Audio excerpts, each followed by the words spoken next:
दूसरा रास्ता है नहीं। और ये भक्ति का रास्ता, इसी को समर्पण कहते। और इस समर्पण में बहुत मज़ा भी है, क्योंकि अच्छा बुरा सब उसको सौंप दिया। अर्जुन ने हजारों लोग मारे महाभारत युद्ध में, पर एक की भी हत्या का पाप नहीं लगा अर्जुन को। क्यों नहीं लगा? क्योंकि वो जानता था करने वाला कृष्ण है। आपको आज भी मिल सकती है। एक कुम्हार था, तो उसने घड़े रख रखे थे सामने, तो वो आवाज लगा रहा, मतलब सामने घड़े रखे थे और लेटा था। तो एक आदमी आकर के उसको थोड़ा एडवाइस देने लगे। भारत में सुझाव देने वालों की कमी नहीं होती, हर जगह बिना फ्री में ही बांट देते। तो बोला कि ऐसे तेरा धंधा नहीं चलेगा, तू उठ, जोर जोर से धूप में आवाज लगा, सब जगह कहता जा, सबको बुला, तब तेरा धंधा चलेगा। तो उसने कहा धंधा चलेगा फिर क्या करूँगा? तो बोले तेरा धंधा चले, इस धंधे को फिर दूसरा बिजनेस शुरू करना। बोले उससे क्या होगा? बोले तुझे प्रॉफिट आएगा, एक बढ़िया सा घर खरीदना। बोले फिर क्या करूँगा? बोले बहुत पैसे आ जाएंगे, नौकर चाकर रखना। बोले फिर क्या करूँगा? बोले बहुत नौकर चाकर आ जाएंगे, तुझे कुछ करना नहीं पड़ेगा, फिर तू चैन की नींद सोना। वो बोला मैं तो अब भी कर रहा हूँ, मैं तो अभी भी अपने हाथ को तकिया लगा के आराम से सो रहा हूँ। तो जब वो सुख मुझे आज ही मिल सकता है, तो मैं पूरा राउंड सर्कल घुमा के ही वापस क्यों आऊँ?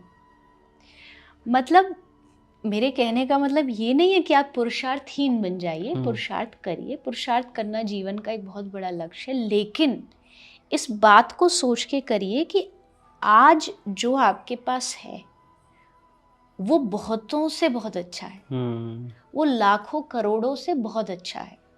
लेकिन ये भी मिल जाए, वो भी मिल जाए, ये भी पालूं, वो भी पालूं, ख्वाहिशें खत्म नहीं होती ना। उसके चक्कर में जो है उसकी कीमत नहीं आदमी समझता, और फिर दौड़ में चालू हो जाता। वो दौड़ते दौड़ते दौड़ते एक दिन थक कर आएगा, और जब वो थक के बैठेगा तो सोचेगा कि वो जो जीवन था वो भी भगवान ने मुझे बहुत अच्छा दिया था, पर मैंने जानबूझ के पहले सीढ़ी बनाई, फिर उस पर चढ़ा और फिर उससे नीचे गिरा। तो पुरुषार्थ करिए, लेकिन इतना सोच के रखिए, जाही विधि राखे राम ताही विधि रहिए। दे रहा है तो भी उसका भला, ना दे रहा है तो भी उसका भला, छीन रहा है तो भी उसका भला।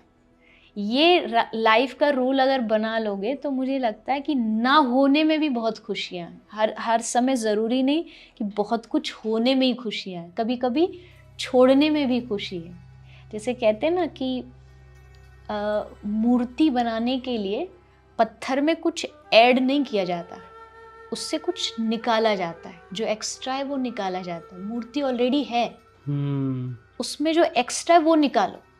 हम अपनी लाइफ में बहुत सारे एक्स्ट्रा बर्डन जो हैं वो भर के रखते हैं, वो निकाल दोगे तो अपने आप मूर्ति की शेप बन जाएगी। बहुत पा लेना नहीं, कभी कभी कुछ छोड़ देना भी जीवन में सुख देता है, और इस बात को हम सोचना भूल जाते हैं। तो जो दिया है उसमें भगवान का शुक्र करो और धन्यवाद करो। लोग बोलते हैं, जो मैंने सुना है, कि इंसान को अपना जो भी गलत काम किया है उसका फल इसी लाइफ में भुगतना पड़ेगा। क्योंकि मैंने बहुत देखा है, लोग जो बुरा भी करते हैं वो बहुत मज़े में भी रहते हैं। ये गलतफहमी कभी मत पालना कि जो बुरा कर रहा है वो सुखी, ऐसा कभी भी नहीं हो सकता। ये नेचर का रूल है ही नहीं। आपको दिखने में लग रहा है कि लग्जरी उसके पास ज़्यादा है तो वो सुखी है। सुखी का हम क्या मतलब मना लेते हैं कि भैया देखो घर कितना बढ़िया है, देखो पैसा कितना है, अंदर से कितना सुखी आप क्या जानते हो। रही बात कि भाई बुरा करने वाला सुखी रह सकता है, भगवान ने ऐसा नियम नहीं बनाया।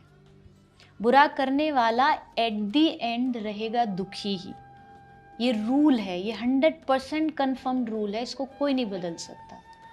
हाँ, उसको उसका भुगतान करने में थोड़ा समय हो सकता है। इस जन्म का हो सकता है अगला जन्म, अगले जन्म का हो सकता है कि उससे अगले जन्म में मिले, ये जरूर हो सकता है।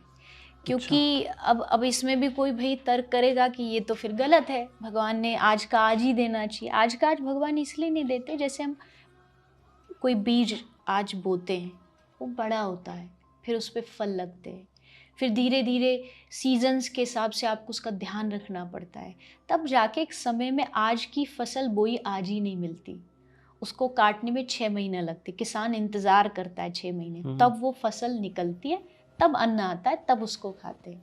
तो वैसे कर्म भी उस फसल जैसे, जो बीज डाल रहे हो ना, वो वाली बात कहावत है ना, बोया पेड़ बबूल का तो आम कहाँ से हो। तो अगर बीज अच्छे डाल रहे हो तो कुछ समय बाद, आज नहीं दिख रहा बट कुछ समय बाद दिखेगा कि उसका फल आपको मिल रहा है। बट इतना मन में जरूर ठान लीजिए, बिठा लीजिए कि मेरा किया गया अच्छा एक ना एक दिन घूम करके आएगा जरूर। ये न्यूटन का लॉ बाद में है, ये पहले कर्मों का लॉ है कि every action has a equal and opposite reaction. ये कर्मों का सिद्धांत है, न्यूटन ने बहुत बाद में बोला। कर्मों ने पहले ही बोल दिया कि भाई ये आपके पास आएगा, आपको उसके लिए तैयार रहना चाहिए, इंतज़ार करना पड़ेगा। इस चीज़ में बस यही आदमी थोड़ा मार खा जाता है, उसको लगता है कि पेशेंस इतना कि भाई आज कर रहा हूँ, आज ही मिल जाना चाहिए।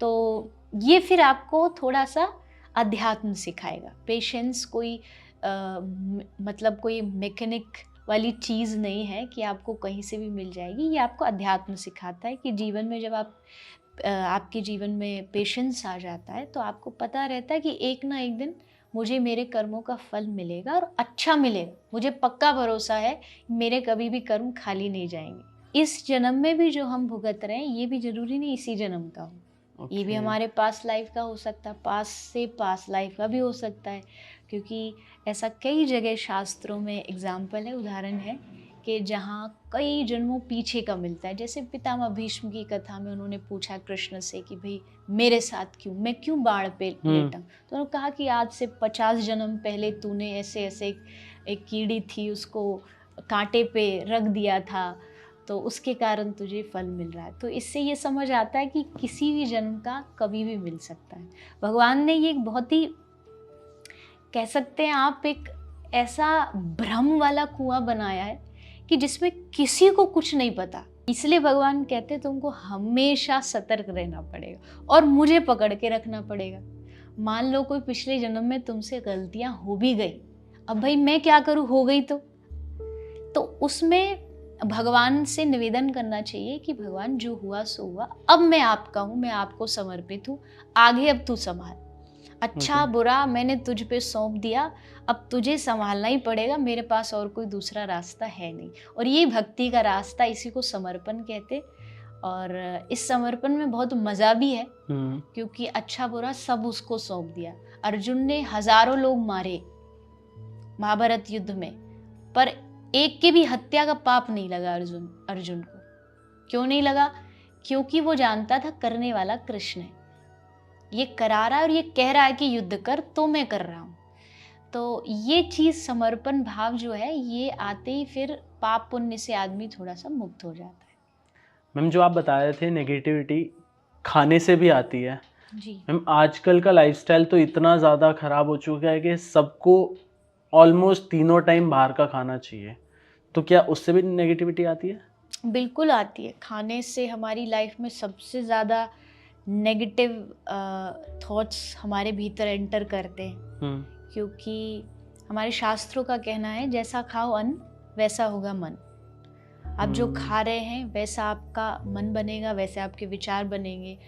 तो ठीक है, कभी कभार आप जाते हैं बीच कुछ में खा के आ जाते हैं, थोड़ा बाहर घूम आए, कुछ खाए आए, वो अलग बात होती है। लेकिन आप रेगुलरली ये कर रहे हैं और उसमें आप बिल्कुल भी नहीं देख रहे।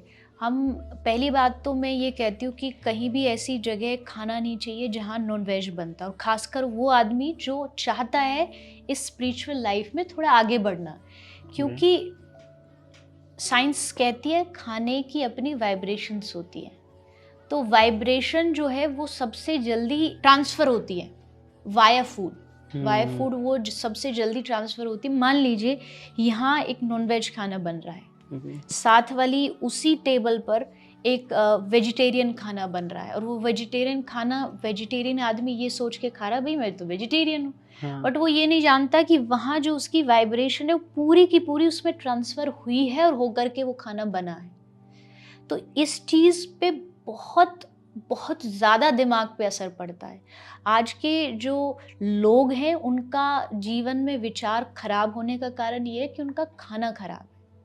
उनका खाना इतना ज़्यादा खराब है, उनमें विचार खराब हैं, वो जिस जगह खा रहे हैं वहाँ वो जगह खराब है। तो जब इतनी सारी खराब चीज़ें आप एक साथ कर रहे हो और आप चाहते हो मेरे विचार अच्छे हों, तो वो विचार भी खराब ही होंगे।